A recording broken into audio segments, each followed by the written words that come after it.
Wowee! Oh my gosh! I can't believe it's already 2025!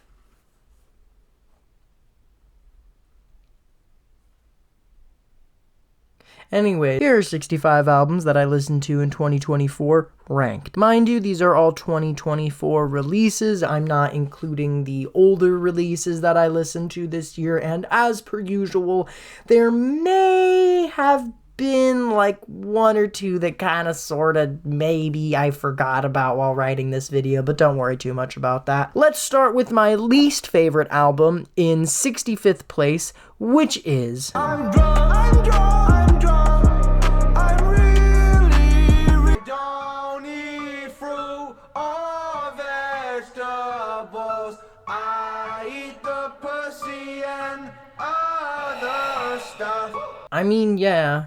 It's called Penith. I guess it's slightly unfair to judge this apart from its source material, the Dave Show on Hulu, but what's even the point of trying to listen to this by itself? Find me the person who said, "Ooh, yay, thank goodness, I can't wait to listen to him rap about having a small dick for an hour." Man, you guys remember Save That Money?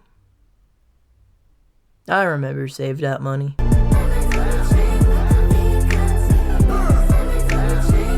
I don't love it, I don't love it, I don't love it, I don't love it, I don't love it, I don't love it. This feels like I'm being told about a really cool party that I was never invited to. And Lil Nas X was there, and City Girls were there, but they weren't looking at each other the entire time for some reason. And Playboi Carti was there, mumbling to himself in the corner. And then Drake showed up.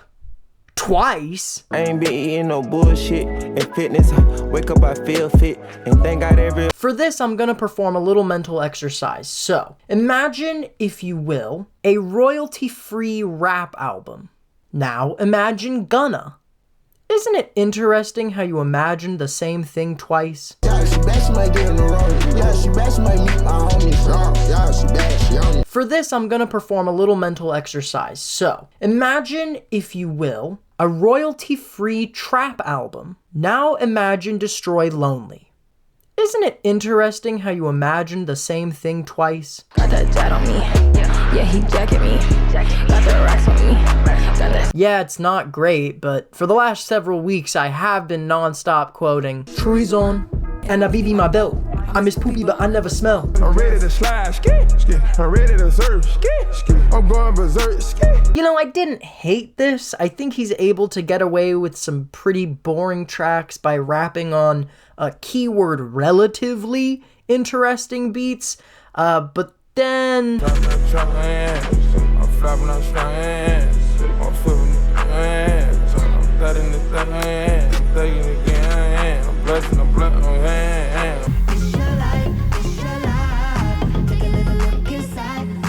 This is more of a dishonorable mention, if anything. I understand the intention behind posthumous releases, but when an artist as intricate, as iconic, and as groundbreaking as SOPHIE gets a posthumous album, it's really just an impossible task. And considering how much of this album feels so unfinished, I really just can't help but feel sad. Not only at the tragic loss of a figure like her, but just at how barren this project is without her finishing touch. And aside from a couple of notable tracks, I kinda wish this never saw the light of day. Fresh out the slammer, I know who my first call will be. It really does sound like every single Taylor Swift album thrown into a blender. At times, it is frustratingly plain, but I get why fans like it. It's Taylor singing about love and loss and London. And if you like physical media, boy have I got good news for you. She has the manuscript edition, the Bolter edition, the Albatross edition,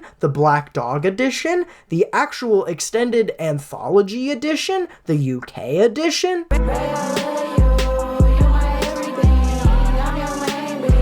As much as I do enjoy some of her music, this album feels like a fucking catastrophe at times. And honestly, that's the best part. When she's off key and her flow is bad and the mix is a mess, it's kind of perfect, because otherwise it's just boring. But the hook on You My Everything, absolute fucking dumpster fire, and I mean, it's beautiful. Like bread, I'm on a roll, smart, I'm on a roll. Fuck is you talking about? Okay, let's get it. Niggas, they tippy toe, what's that? I really wish Ski Mask would stop making similes. Like a skinny dipper, I'm showing my dick, put a hole through a dude, cheese it? No, I'm bout my green and shit, like Bernie Sanders. The fuck does that one even mean? I mean, at least the Juice WRLD song is good. Bill pop, flip rocks, foot, let's re-rock. Me and my gun got a lot in common. We both got big cocks.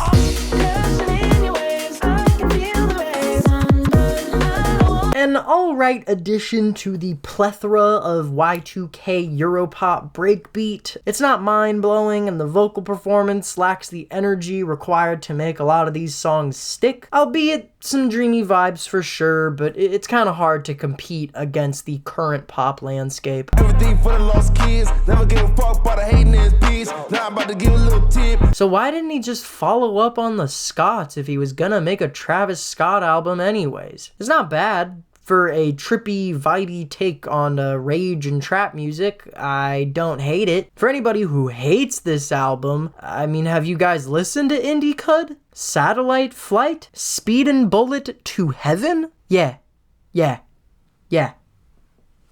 Anyways. In my last assessment of this album, I didn't acknowledge how much variety this album possesses in terms of trappy songs and chill songs and rage and smooth R&B, but beyond the production and his Alvin and the Chipmunks-like vocal style, I'm really left with absolutely nothing to chew on. Nobody's 16s are touching these, my fucking index fingers fucking the Nina, clutching the 9mm, tucking the heat. When it's good, Eminem is either spitting like crazy or just being a silly, goofy guy. When it's bad, it's boring. It's just really boring. It's hard to be edgy when you're actually just kind of a chill guy. I mean, look at him. I just couldn't take him seriously if he started making fun of trans people. I just couldn't.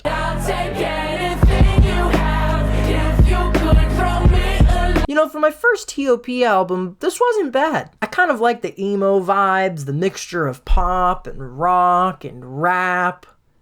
I think the production is slick and grandiose, and it feels like an AJR album for Zoomies employees. So... I'm on G block, pussy where it's hot. Nigga jumped inside my car and he got... No, this isn't his most exciting work. Yes, the samples do overwhelm the runtime. However, NHIE is a sultry bop, Travis Scott isn't buried under vocal filters for once, and 21 legitimately says, "What you smoking, Uncle Snoop? It smell like gas. I think somebody pooped."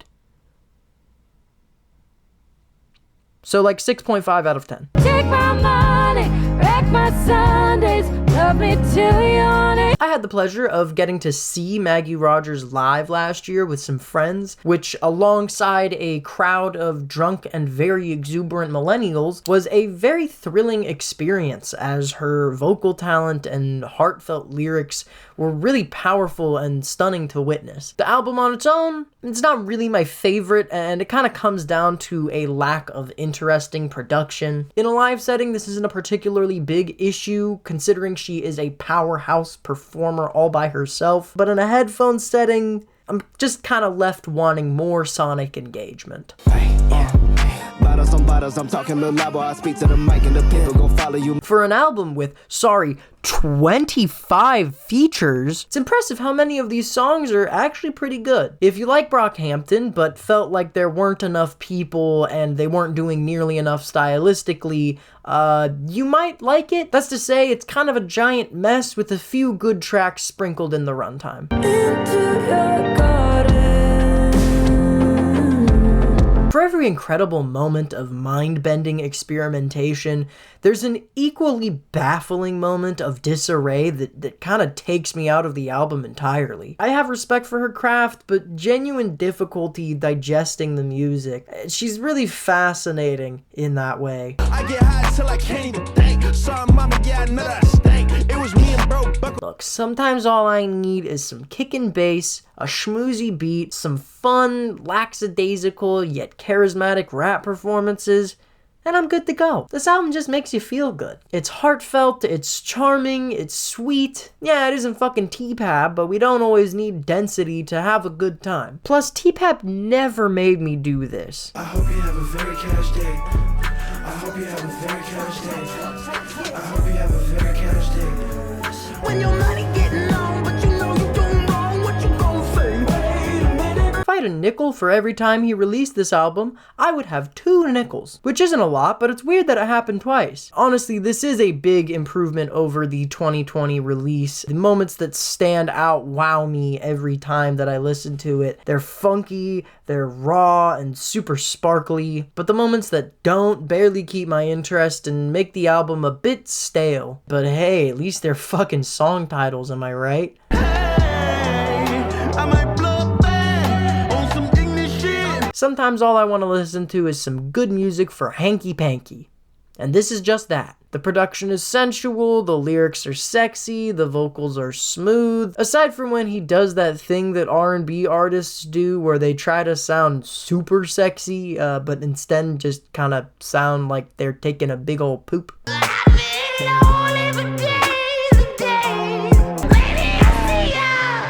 Pretty under my necklace, real big fat ass I was blessed with, 2 pretty ass friends, we besties. I have fun when an artist is having fun, and Megan Thee Stallion almost always sounds like she's just having fun. Whether it's making pussy jokes, or anime tributes, or calling out the names of everyone on her shit list. It's unfortunate that a lot of her songs do sound kind of the same to me, and after a while the vibe does wear off. It's no shade, she's doing great, just not always my thing.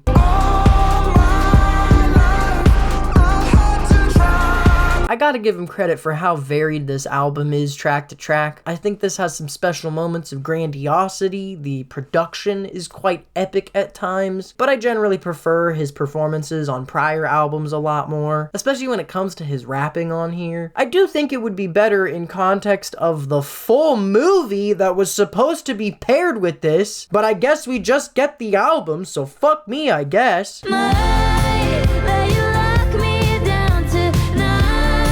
While it may not be the most stylistically groundbreaking thing to come from pop this year, the raw sensuality and expressions of love, heartache, and sexuality feel authentic in a way that mainstream pop music really hasn't tapped into. If I do have a complaint, it's that Espresso is the worst song on the whole album. I genuinely don't know why people are freaking out about this song. Is the influence of TikTok just that strong? I mean, literally every other song on here I like, but I just can't get behind this one. What is it? Am I crazy? My bank account got angel numbers. Can't nobody save you but yourself. I listen to God and talk to the Earth Gang always knows how to put me into a good mood. It's impressive how many musical styles they can pull off on this album, except for rage music. They fuse perfectly with guests like Damon Albarn, Little Dragon, T-Pain, and generally provide a really enjoyable time.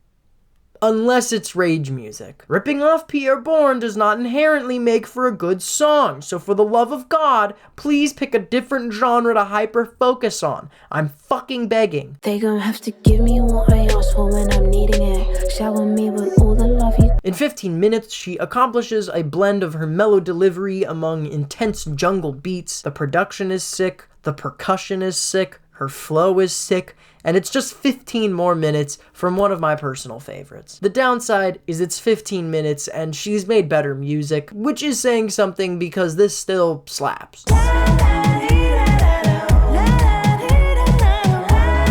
One of the most consistent pop artists, while it isn't my favorite album from Cali, she knows how to make some alluring, sensual, and danceable Latin pop music. I'm not blown away, but I could listen to this album any day of the week, and I wouldn't mind a bit.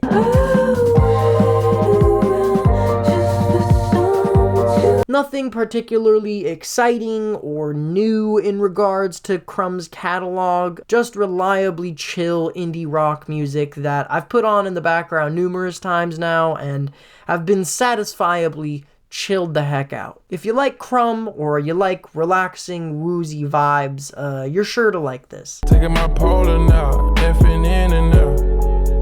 Take me anywhere. The most pure, unabashed trap house vibes. It's relaxed, it's cool, it's badass, and even kind of tongue-in-cheek at times. Future and Metro do what they fucking do, and for the first time, it got me interested into listening to more of Future's catalog. Not sure if PLUTOSKI was the best thing to follow this up with, but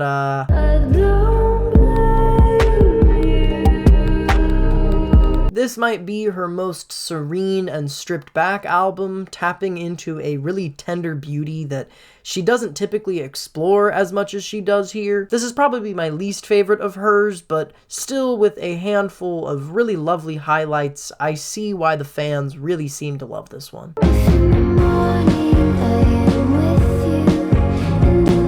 Oceanic, watery, smooth. The Marias dive into an expansive sound here that retains a consistently cool tone with some beautifully melancholy and disconcerting melodies across it. It does get a bit sleepy near the latter half, but its moments of calm just feel like a big ol' hug from the sea. Yeah, there you go. Stroking my ego. You know how I get when I'm around. This feels par for the course for Kaytranada, which is to say, while it isn't much different, it's the same sexy grooves that you can come to expect. The beats are rich and sparkly, and the whole thing just oozes cool. I don't know, it just makes you feel cool while listening to it. Like the cool is rubbing off on me. Hopefully. Bitches ain't fucking with me. I make pensions, niggas penny pinch. While I don't think it's the most compelling or concrete experience, her wide range of delivery and flow, her ear for really infectious production and beautiful melodies, and her humorous and memorable writing make for a thoroughly fun album. I'm glad she's made such a splash this year. She's one of the most exciting artists on the rise, and I'm really, really looking forward to whatever comes next.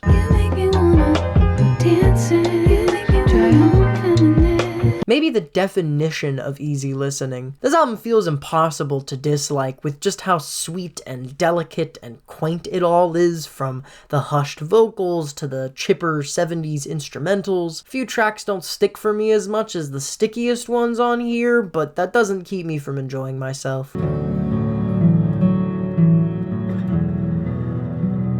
This was a niche find that has me in wonderment at the range of a single instrument and some good production design. At times calming, at times riveting. Every song seems to take its own adventure, exploring the dynamic emotions that can be emitted from how you pluck a guitar string. At times the pace is a bit slow, but it's beautiful work and exciting to see how each piece gradually unfolds on itself. 16 carriages driving away while I watched her ride. I resisted this one.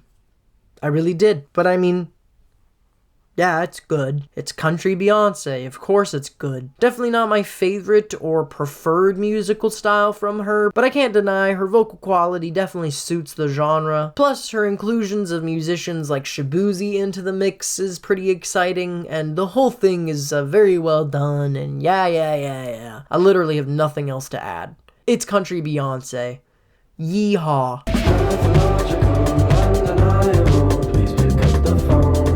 Another niche find, this is a very eclectic psych rock record, which, while it has a hard time of keeping a consistent tempo and energy, the explorations on here are fascinating. It's sporadic and emotional and calculated, and it took me by surprise and keeps me interested to see what this group develops in the future. People in the streets.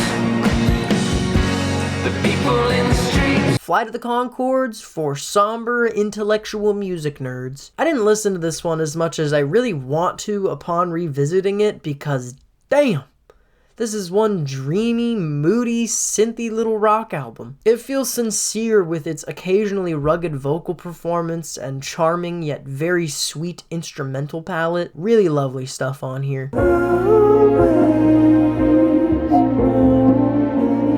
This is one eerily beautiful piece of music from a band that definitely isn't Radiohead, with a gorgeous orchestration of strings, guitars, drums, pianos to make for a captivating yet very unsettling experience. But remember, it's not a Radiohead album. It just sounds a lot like one and has all of the same band members, and they're called The Smile now, so just quit it, okay? Don't even think about it.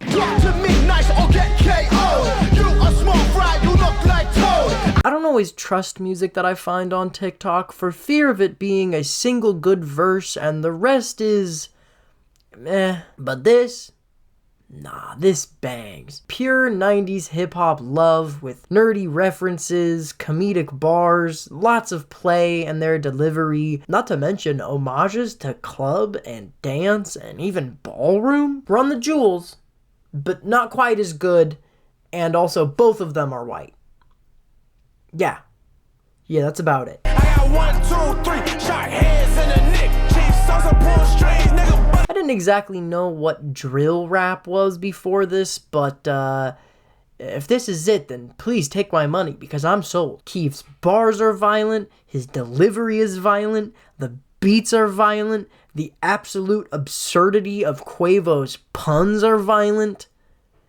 To my sanity. I mean, it's kind of a joyful mess, but if you aren't sold on it, then just listen to Band It Up for Tierra Wax verse, and that should do it. I'm dressed in the best cause I know they be looking. These rappers are food and that's why I be cooking. You can't pull no strings and I just keep it pushing. B.I.G. but I was not but in Brooklyn. Coming at the woods at your yellow farm. Making $1 trillion money in his fuck. I really like this one. For a Yeet album. Yeah, it's definitely worn off some of the initial appeal, but it's still one of the most cohesive and tangible environments in a rap album this year. With a seamless fusion of futuristic sci-fi elements with trap rap, it's just kind of insane Yeet could muster a project that's at all as cohesive as this, and for that, I'm impressed. And yeah, it also goes pretty hard.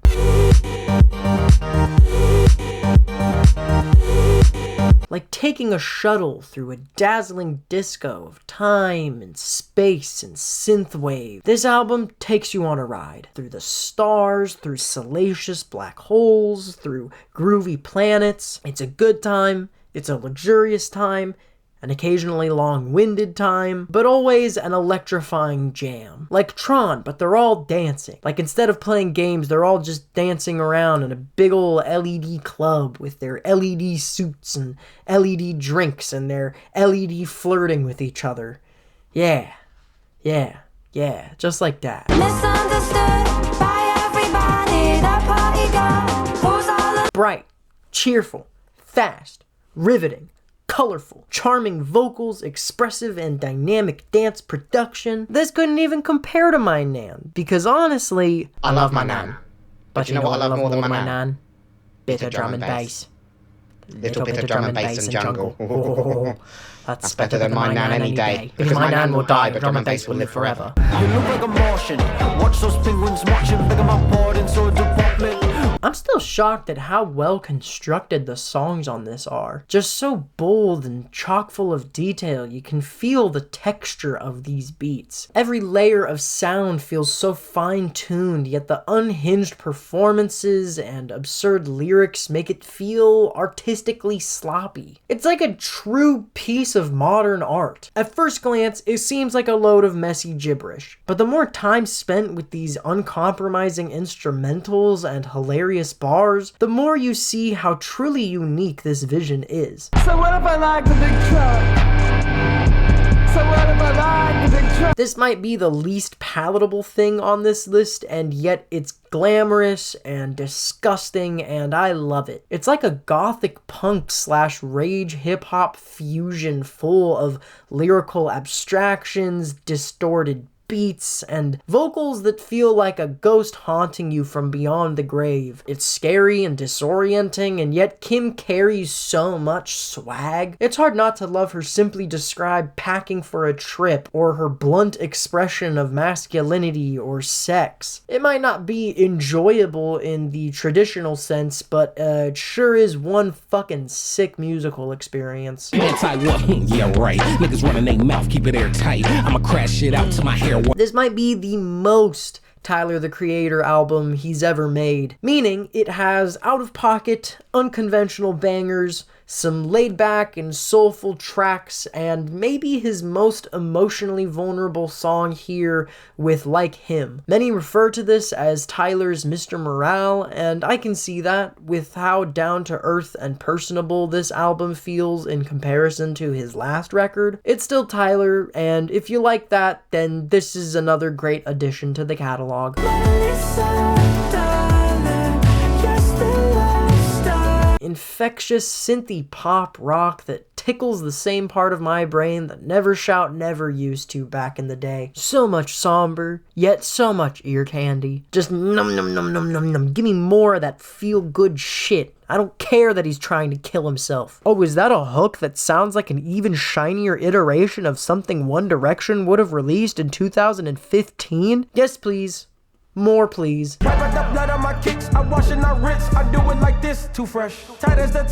This album is just further proof that we don't talk about Denzel Curry enough as a general public. It's bodacious, it's catchy, at times it's hard as nails, at times it's smooth as butter. The features are all so charismatic and playful, the production is cold and epic. Probably not my favorite of his, but that doesn't mean much when the worst songs on here are still bangers. Money growing on trees, niggas hanging on palm, smokers spilling no weed, code 304. Vince has been on a run of albums that examine his hometown, his childhood, his innermost thoughts and fears, but this may just be the best and the darkest of the three. Rapping about the guilt he feels being successful while members of his community suffer in poverty, his constant paranoia of opposing threats and the police, and that the only way to make it through is to keep your head high and your pistol loaded. It's somber, yet it still highlights the necessity of finding love in dark places and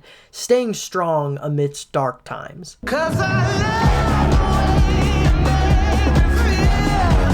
Just a ferocious fury of rock and funk and soul and psychedelia. It's so ridiculously colorful and expressive. Her voice alone is a perfect instrument. It's capable of such tender softness as well as these grand explosions of emotion. To seamlessly flow from reflective and hushed tracks like To Be Still into exasperated and angry moments like the title track, then to twinkly disco jams like Prove It To You. It's something so impressive, only Brittany Howard herself would be capable of it. Give this one a listen if you have ears. Trust me, you will like something on it. This some drop top shit. We gon' bounce out quick. We gon' slide like this. It's great to see someone as hardcore as Schoolboy Q release something that isn't afraid to explore. This is his most dynamic album to date, with him delivering reclined verses about his youth and his upbringing, while also spitting hard as hell against the grimiest of instrumentals. At times it's soulful and reflective, then switches pace into something far more complex and cutthroat. His bangers morph into these dreamlike environments that build off of already fantastic production design. Plus, Pig Feet is easily the hardest track I've heard all year. It's Schoolboy Q in all of his glory, singing about killing cops. And what's better than that? Leaning on the windowsill, you could write me someday. Single-handedly the reason I can no longer say I don't like country music. Adrienne Lenker expels more magic from her fingertips and crafts a hauntingly beautiful album that touches the innermost crevices of my soul. How delicate the instrumentals and personal the lyrics and vulnerable the performance. I'm in tears 3 minutes in and continuously throughout. Do not get me started on Donut Seam. This whole world is dying. Don't it seem like a good time for swimming? before all the water disappears. There is candle wax melting in my veins. Girl pop is so fucking back. Chapel Roan fans, rise up and listen to this thing. It's feminist literature in an extravagant rock music format. It's Jane Austen with an electric guitar. It fucking rocks. So much outpour of feminine love and rage and sadness. Plus, one of the most beautiful songs about gender identity and expression I've ever heard. Beautiful Boy brings a tear to my eye and a tear to my little gay heart. It's elegant and unrelenting, and you need to listen to it right now, babes. I'm not fucking joking. Right now. What the fuck? I got hits, I got bucks, I got new paper cuts, I got friends, I got foes, but they all sitting. Yeah, I mean, it really is that guy, huh? He's the one rapper that I can't disagree with when he says that he's the greatest rapper alive, because, like, I mean, he might be right. It's crazy the absolute fire this album instills in me. Just the first track alone makes me want to rise and grind and bench press a fucking car. It's absolutely nuts that he can just gloat for 45 minutes and call out other artists by name and literally scream,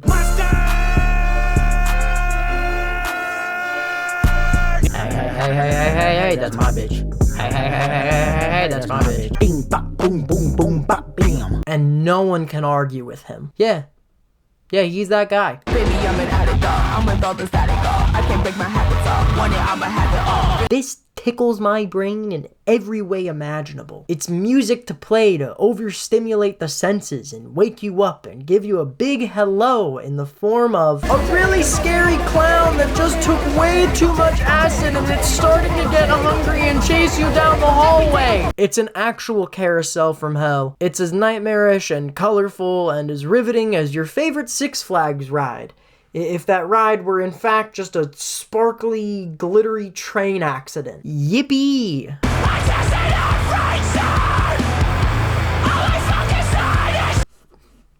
Where do I start with this? Well,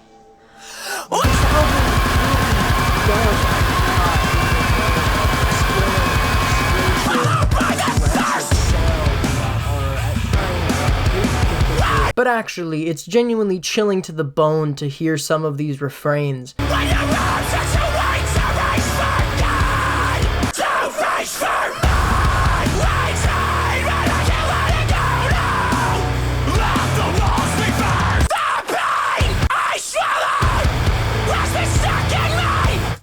It's 27 minutes of absolute horror, and it's so fucking good. Lots of yelling at the church, yelling at God, yelling at our corrupt systems. It's just so loud and exciting, and if it were any longer, it would honestly be way too much. I bring the pain, I bring the pain. I'm at your neck, don't speak my name.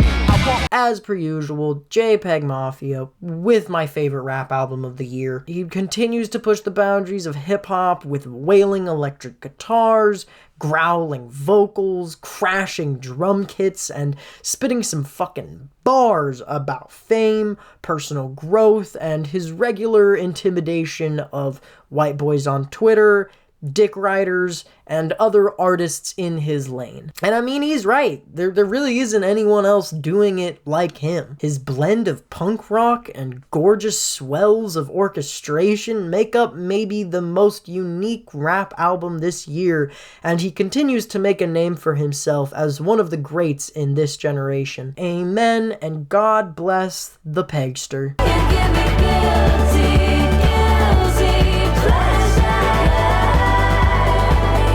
I tried really hard not to get into this. Not because it's bad, but because I'm petty and I harbor grudges. Seriously though, she is the standout musician of the year with just how impossibly catchy her music is. While I think she still has time to develop her sound as a debut, she has a really strong grasp of what makes her stand out from everybody else. 1, she's gay.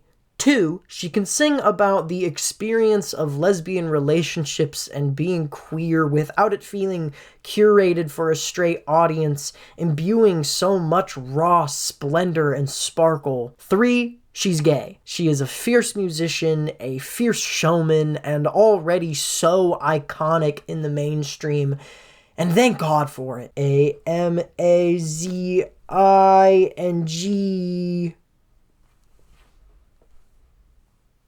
I think that she's really cool.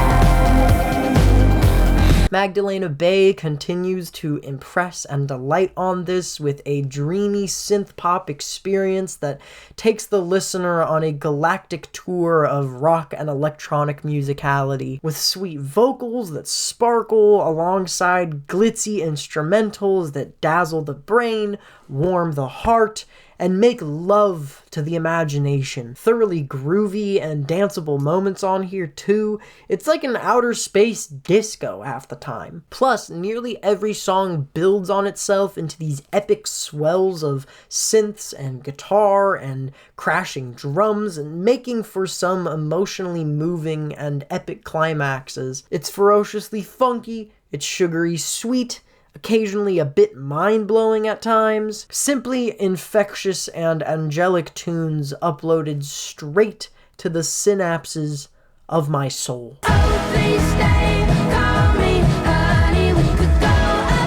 This is like one big, bright and sunny day packed into 40 minutes of pure pop music bliss. Remy Wolf seemingly has her hand on the pulse of what's catchy and never misses the mark here, with hook after hook after hook that are just so sticky, so playful, so riotous and epic at times. Her vocals are clear and confident. Her range of different inflections and intensities keep things fresh and explorative track to track. The multiple genres explored here just make me eager to know what other tricks she has hiding up her sleeves. It just feels like this delicious charcuterie board of her talents, a brief sampling of the many pop genres that she can wield. She's like the Thanos of pop music. Want some funk? She's got you. Want soul? She's got you. Want arena rock? You want disco? You want bedroom emo? Acoustic folk? Psychedelia? I don't even have to say it. You know she's got it in the fucking bag. It's just so spry and so sweet and makes my heart swell with joy whenever I put this album on. I'm gonna be loving this one for a very long time to come.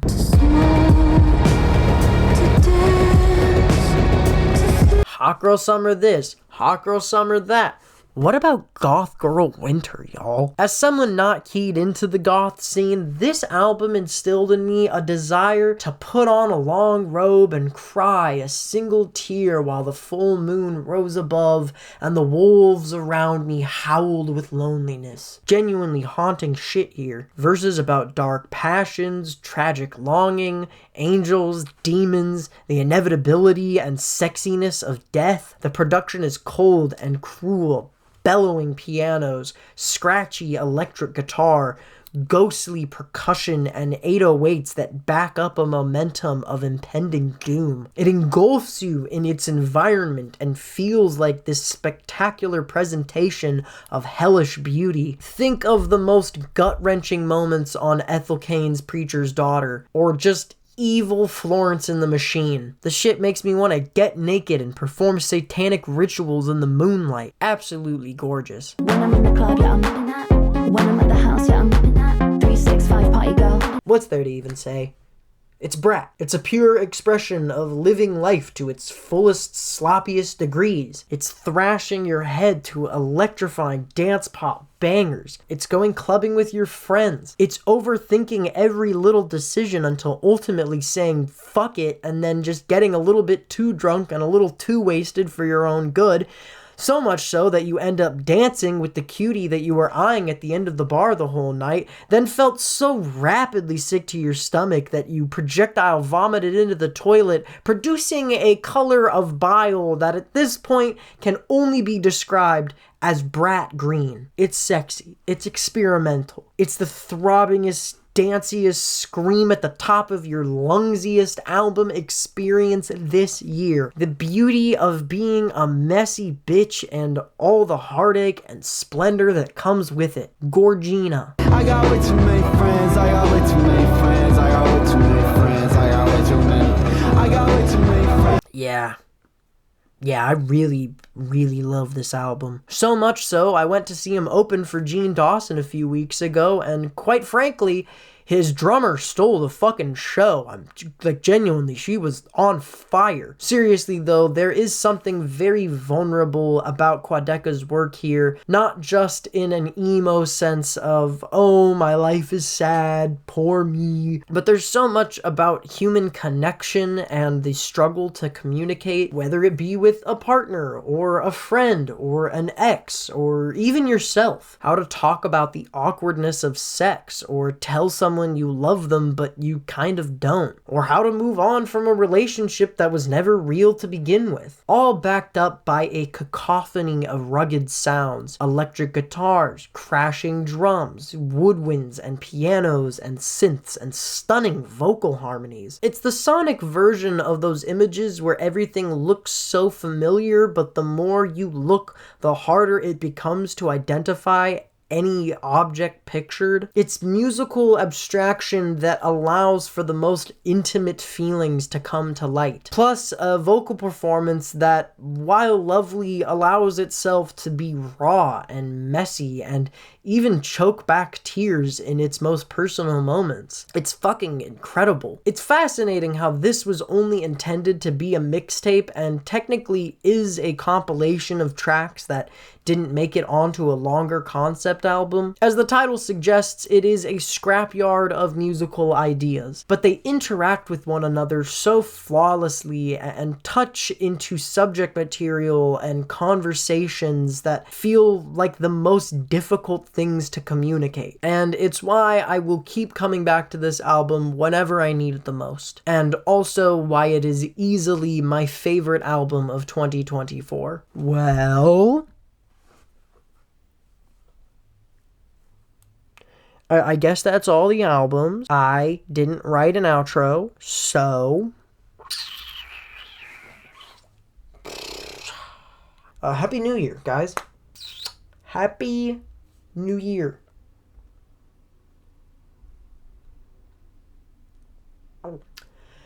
So like a goodbye, I guess.